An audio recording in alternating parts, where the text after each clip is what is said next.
We can't say the future without AI. I mean, there's no way around it. 50% of workers now believe AI is going to improve their experience. When I come into the meeting room, I need a way to incorporate my AI with what's going on in the meeting. It's almost a bring your own AI type of a concept. Most of what we do in our day-to-day is going to change significantly. Hear the latest AV trends and predictions in this episode of Crestron's Smarter Spaces podcast on your preferred podcast platform. Crestron's new experience center in New York, the eternal showroom debate. OliverIQ offers smart home as a service and what that means for control systems in the home, and building the ultimate home office. All that and more on ResiWeek. This is ResiWeek, episode 454, A Tale of Two Offices. Welcome to ResiWeek, your weekly wrap-up of all the latest news and stories for the residential side of the AV industry. I am not Matt Scott. That's pretty clear to tell because I'm several feet shorter. However, I am here to talk about all those ResiWeek things. And instead of me pretending that I know what I'm talking about, I actually have a panel of experts that know exactly what we're doing, including Jason Knott, who is a data solutions architect at D-Tools. Thanks for joining us. Hey, Mitch. Thanks for having me. Mark Feinberg, president of the Home Theater Advisors, who's out on location. Thanks for having me, Mitch. Yeah, I didn't have a chance to get back to the office, so, had to make my office in Central Park today. Now we can get you some ASMR in the middle of your ResiWeek. Exactly. And joining us today, Brad Cook. He is the head of product and integrations for Alfred International. Thank you for joining us. Thanks, Mitch. Happy to be here. We start off with a story from Residential Tech Today. Crestron opens their New York City flagship experience center. They've unveiled this in New York. The Crestron Experience Center is an immersive environment where visitors can experience the full potential of Crestron's workplace and smart home technology solutions firsthand. It's a showroom. We've had a conversation. The pendulum has swung so many times at this point, it's going to probably start rotating around of showrooms are not important. Showrooms are dead. Oh, wait a minute. People want to see these things firsthand, and looking at it on a sheet or on a screen on your phone isn't very important. Mark, you're the closest to this being in New York, so I'll start with you on it. What does this do for you as an integrator? Like, does this kind of help you to push your customers to say, hey, check this out. Here's where you can get all this cool stuff. Yeah, I'm a Control4 dealer, and I wish I had something like this in my toolbox. Crestron has had an experience center in the city for a very long time. They used to be in the D&D building. I think they've now moved to the design center, is what this article is about. I was just at the Savant Experience Center last week to check it out. They're phenomenal. These companies, these are more than a showroom, because the manufacturer can go and they can amortize the cost, a couple $1 million of build out across all of the sales they do in that region, not just one dealer trying to foot the bill for the entire thing. It's amazing what they can pull together. And from what I've heard anecdotally from dealers who are able to take use of these, is when you bring a client to one of these experience centers, they see things in a way that you just can't describe, and you can't really even demonstrate in a small showroom, and sales commensurately respond to that. Clients are more likely to do the automated shading, the automated lighting, the centralized lighting,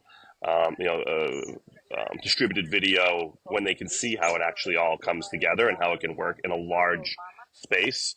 Often these spaces have little vignettes. They have a kitchen, they have a bedroom, they have a living room, they have a theater, and you can see how the control system can pull that all together. I really wish Control4 would do one in the city. It's really frustrating that we don't have one. That Control4 is gone. The individual dealer showroom, and really put that onus on the individual dealers to have showrooms, as opposed to doing something that their competitors all have.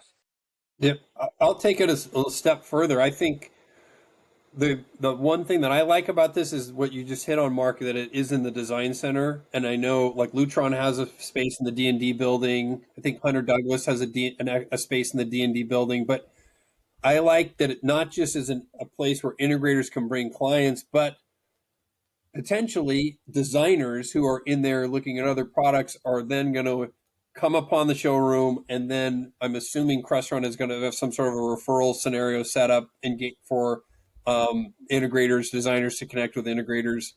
Savant already has that Manhattan showroom too, so it's good that they have that for, I think, connecting with the design community just as much as connecting with integrators there. And it makes it easy to make an appointment with a designer because they're in a D&D building all the time.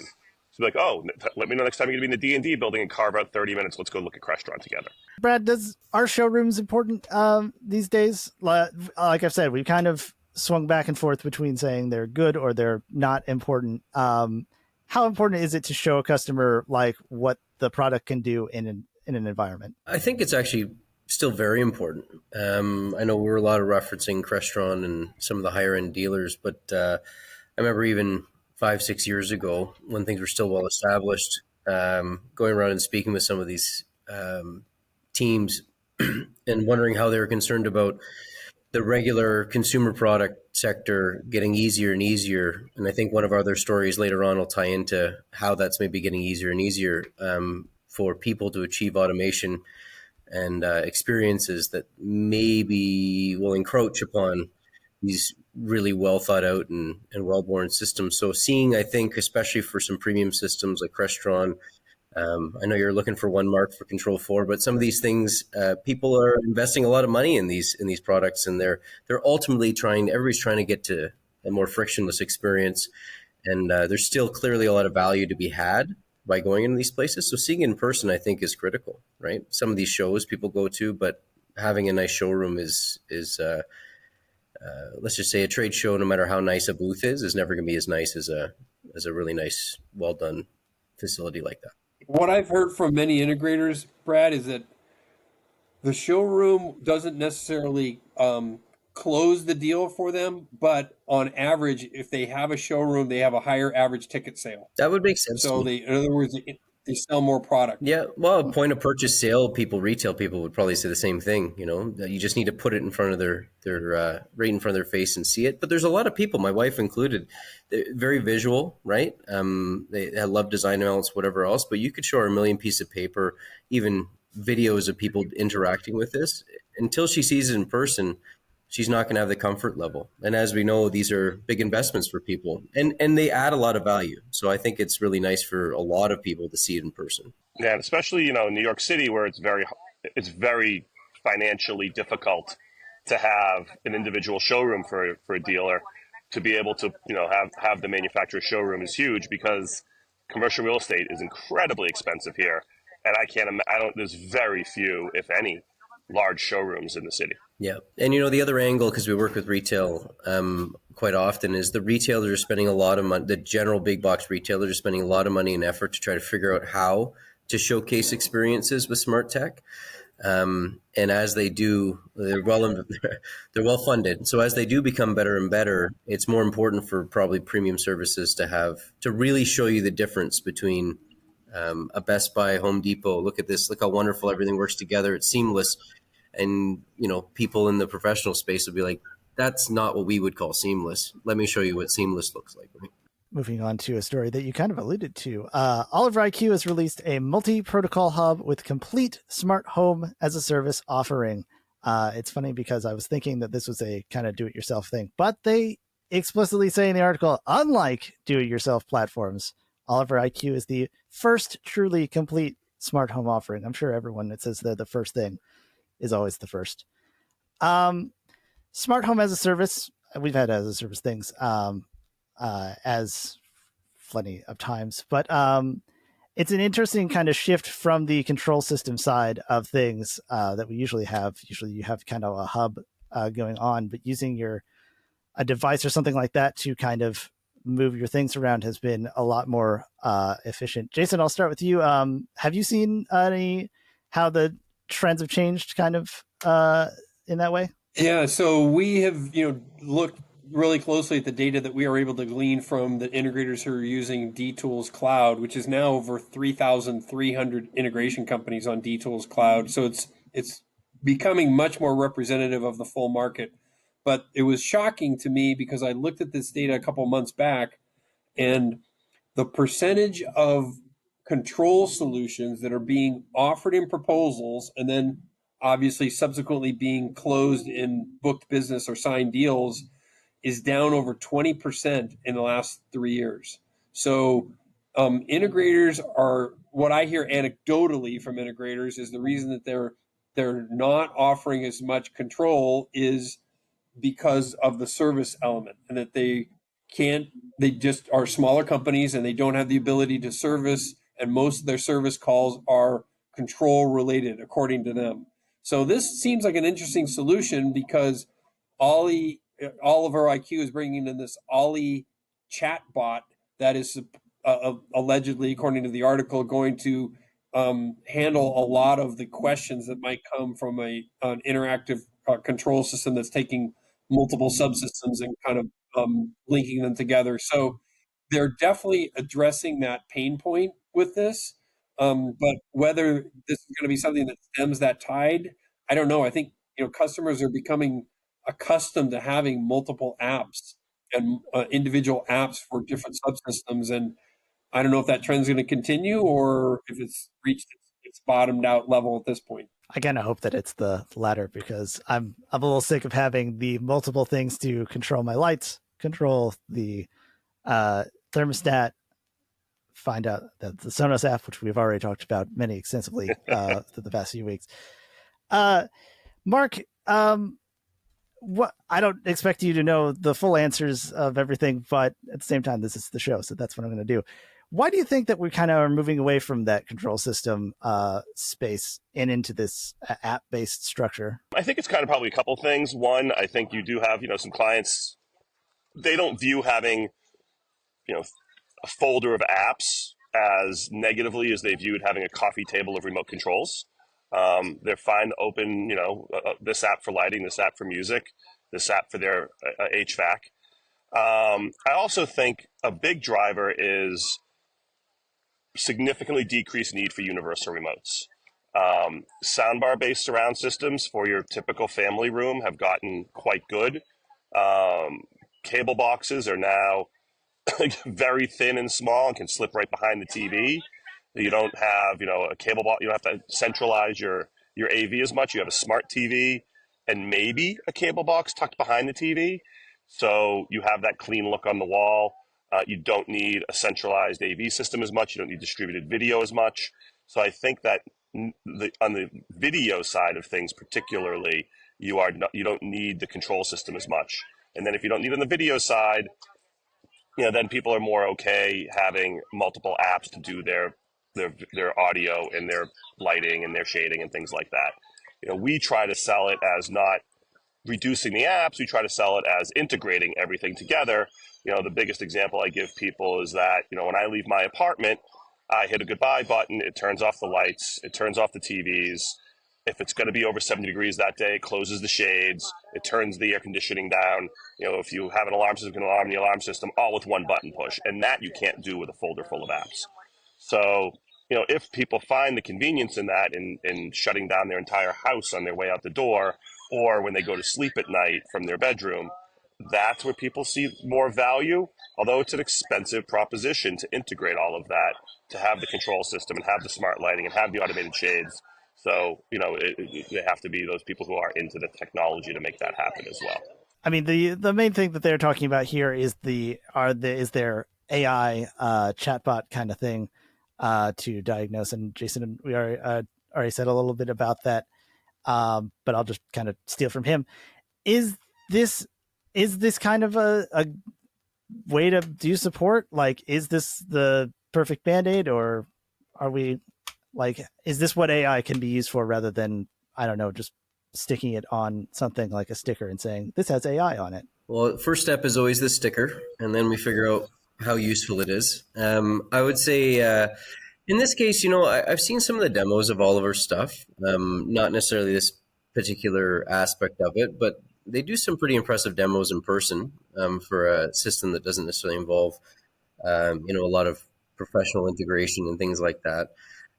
If I would say, and Jason, you were talking about some of the data points you get back and whatnot. And I don't know what data points Oliver will share from their sales information, but I would be curious to see. This is definitely a pain point, right?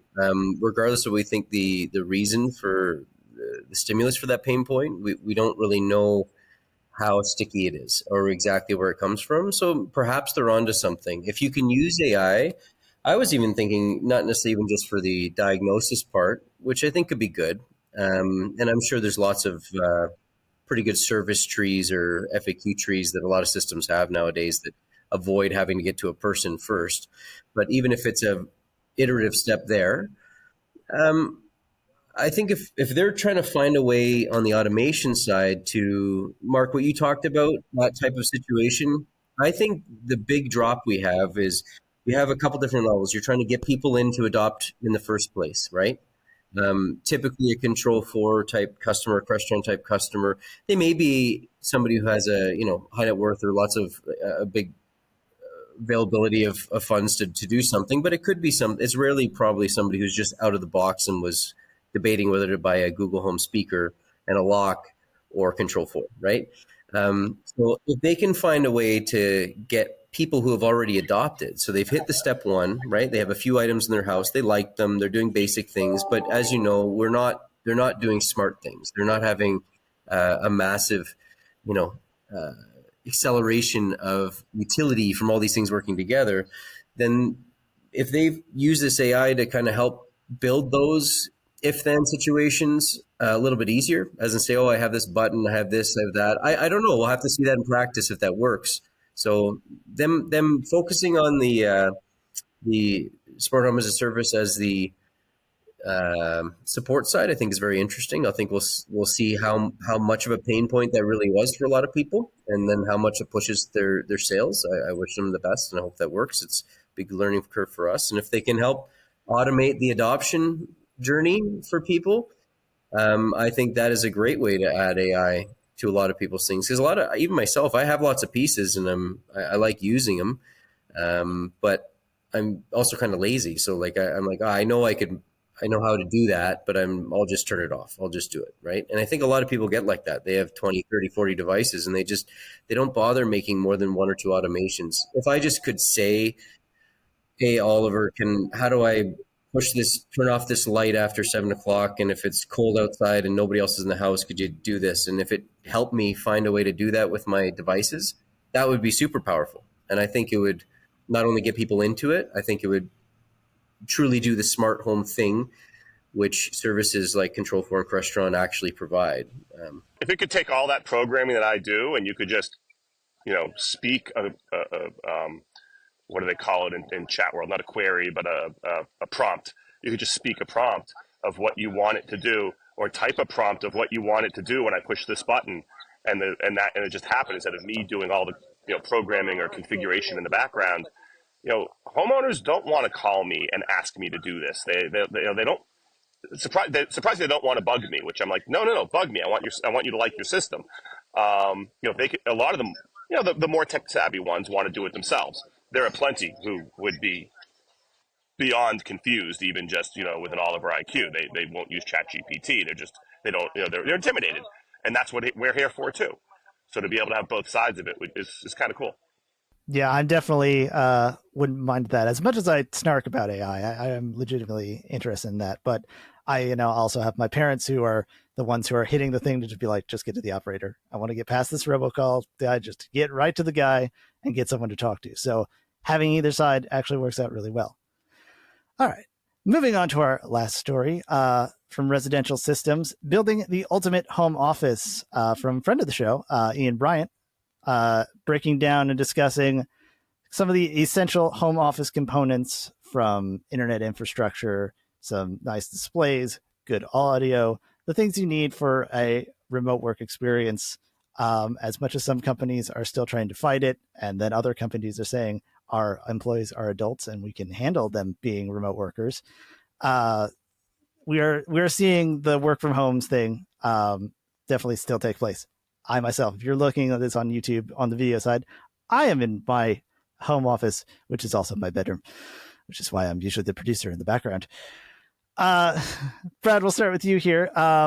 What what are customers looking for when it comes to having a solid setup for their home office? Well, the easy answer is it varies, but I think in general, ultimately they're going to a place where they're comfortable, where they can ideally, and I can speak from experience because I too work from home most days. I came in today by chance, so I'm doing it from the office. But my wife works from home most days. Her business has transitioned that way. Now, I will say we've built a couple nice spaces for us to work, and then we constantly drift around the house because of laptops and other things. So I think that's a new thing that's as far as flexible workspace. Mark, you're quite flexible today. In the middle of the park there. So I think some of this it started off where, when I was growing up, if somebody did have a home office, it was a home office. And I think there is some of that where it's dedicated spaces. People want to get away. They want to find a spot where when they are finished and they're not working, they leave that spot. And then when they're not in that spot, it helps them decompress and break off. And others, and I think this is, I don't know if it's a healthy thing or not, but I'm sure a lot of you can relate. I don't know where the line is anymore. I feel like I'm fairly comfortable with that, but my phone, our phones can do everything. Like you're on your phone now, Mark, you can transition into something else and start talking on, GitHub about something in 4 seconds too, if you wanted. So we have kind of this seamless working environment. And I think offices and companies are also doing a lot of effort. Actually, I know this firsthand, especially large corporations. They're doing a lot of efforts to be flexible and allowing people to, have 20 minutes here and go to an appointment and come back and get their work done. And if you think about it, it makes a lot of sense. Most people in most cities have to commute, and a short commute is going to be 45 minutes. That's a short commute. In a big city, I'm in Toronto, up in Canada, most people are coming downtown.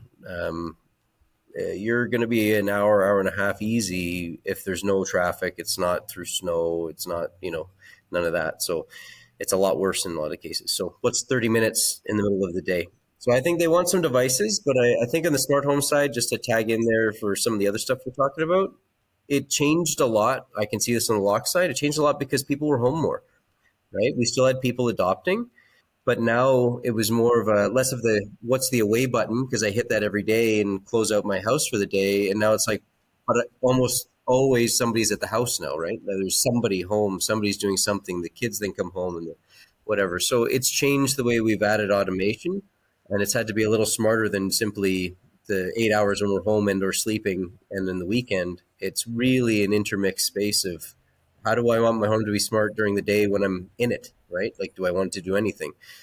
I think it's really a tale of two cities in terms of, I think, Brad, you're 100% right that the home office market, or home office is the future. Everybody's, even if people go into the office, they still have a home office too. But I think the market for integrators in the home office is limited. And I speak from talking to integrators when COVID happened, and literally they were saying that almost all the home offices that they did were at the CEO level, the executive C-suite, where they were putting in all the things that Ian Bryant's describing in this article, the curved displays and the ergonomic furniture and the high-end microphones and all that sort of stuff, the Meridian speakers for the home office. But for once you get past that C-suite level, companies just left their people. You're on your own, and it's the market for integrators, I believe, past the C-suite for home office is very limited. That it's mostly going to be the employee with a laptop at his kitchen table or whatever it might be on his phone in Central Park. But I do find it ironic that this article was written by Ian Bryant, who has spent the last 4 years living in a camper on the road with his dog. So he should know what it's entailed to be on a home office, but home is wherever he parks his camper at night. So maybe that is the ultimate home office, right? Yeah. Yeah, I mean, early on in COVID, people wanted to be able to do their Zooms with their families from the living room, and they were looking for cameras and and better sound, and it was an expensive proposition, and frankly, it was a little outside of my skill set, so I didn't do much of that. Now, what I'm seeing is maybe they asked for a better camera, a better microphone. I point them in the right direction because now I'm getting involved in setting up their computer with those things, and I don't want to get involved in getting into especially their business computers that are provided by their company. What I've seen, the benefit to integrators at this point is really everybody needs a rock solid network at this point. It's really brought about the importance of a rock solid network throughout the apartment or the home, because you might not just be in that office. You might be at the dining room table. Your kids might have some asynchronous work they're doing at school. They might have team meetings that they're doing from their bedroom. So you have to have that rock solid Wi-Fi throughout. And to some extent, it's brought back having hard point Ethernet connections in some critical spaces. So an extra few drops in a home. Not a lot of revenue, but it's a little bit. But it's really the end user and the homeowner knowing when I come in and I'm quoting, a $5,000 to $10,000 network and not just, a couple of, Eros or Google Homes for them to have Wi-Fi or Google Wi-Fi's. The rationale behind that makes more sense now than it did 4 or 5 years ago. Yeah, you're 100% right, Mark. I should have said the network element is the niche for the integrator for sure. But beyond that, I think it's each and of themselves. Most of the home office workers are left to their own devices. Oh, I mean, my wife works from home 2-3 days a week, and I set up a dual monitor setup for her in the beginning, got a little $90 camera right when COVID first started. I tried to order 2. She's like, we don't need 2 of those. I'm not going to be home that long. This will be yours when this is all over. So then it took me 6 months to get another one for me. But that's all she's had. She's got the dual monitors that were my dual monitors when I set up that office, and then she took it over during COVID. It's now still hers. And a little external camera, and that's it. That's her home office setup. You don't frankly need, and she uses her AirPods or some nice headphones. That's probably the only thing people want is something. A good headphones, maybe. That's about the only other thing.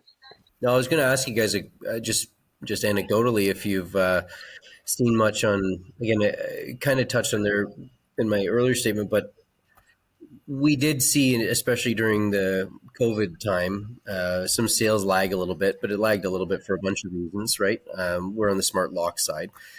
When people are home now and they got 2 adults at home full time, they're less concerned about remote monitoring per se on average. But there's a lot of things that there's 2 different things. When you're home, you want certain things, and when you're away, you want certain things, right? So security and remote access and video and whatever else, they're often they're more critical when you feel like you're away for most of the week. But now that there's somebody almost physically home monitoring a lot of time, I was wondering if you guys have seen any change in the types of systems or what people focus on a little bit more now that they might be home or somebody might be home more often.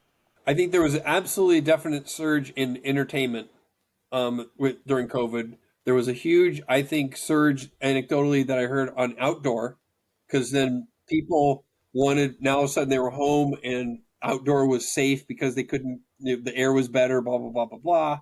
So the network element, as we discussed, entertainment and from a home theater standpoint, and then also outdoor, I saw we definitely had surges during COVID. Yeah, I can't talk much of the security aspect because I'm in New York City, and most of my clients are in high-rise doorman buildings. So there's no security camera, there's no alarm system, there's no doorbell. I don't have those categories really.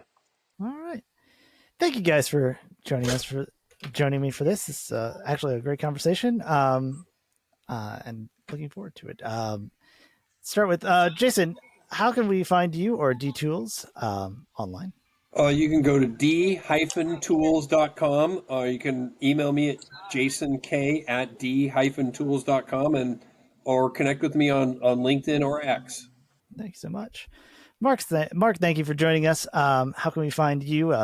Obviously in Central Park, or just around or Home Theater Advisors in that New York area. Right now, stop by the Great Lawn. I'm just off of that, and you can sit down and have a coffee. But otherwise, it's Mark at hometheateradvisors.com. Or on Facebook, it's HT Advisors at HT Advisors on Facebook, and Mark Feinberg on LinkedIn. I do want to say we are recording this the day before it posts, so he might not be there. I don't know his schedule. Fair point. Brad, thank you for joining us. how can we find more about you or Alfred? Yeah, sure. You can go to alfredlocks.com, ALFRED locks.com. You can see a lot about our stuff there. And probably best to find me on LinkedIn. Connect with me there. It's an easy way to see what we're doing and keep in touch. But thanks for having me. Right. Thank you. For me, I'm going to take a page from Tim. Don't follow me online. I'm not that interesting. Instead, go check out AVNation.tv, where you can get shows more like this. The State of Control, which is all about control systems and programming, to prove that it's not entirely dead yet.